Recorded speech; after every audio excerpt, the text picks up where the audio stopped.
高雄路中有37年历史的红砖仔校门，因为拍火分推车袂当入去，学校决定要把这校门拆掉重启。这拆落来进前，有真侪校友真唔甘，专工回来伫咧校门口翕相要做纪念，甚至有人讲要甲旧校门买落来搬转处理坑。学校校门要拆掉的代志，引起众人议论。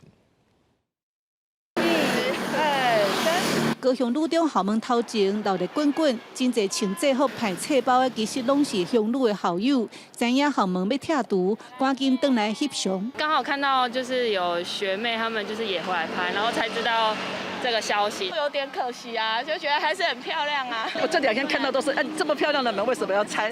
可是我刚来的时候，第一年第一次听到都是你们的门为什么不好好修一下？其实乡路这个红砖仔校门有37年，校长表示，主要是校门伤矮，拍火分推车袂当入来，而且落大雨阁会积水，才决定改建。不过，若真侪校友唔甘，有校友想要甲旧校门买落来搬转去囥。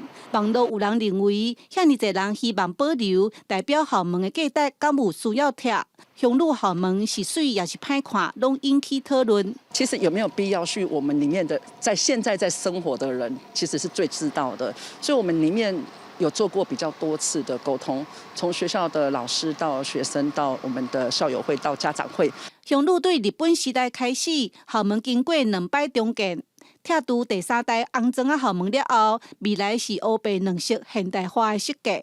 按算8月完工，校长表示会更加安全，符合学生的需求。记者陈嘉文、赖伟哲高雄报道。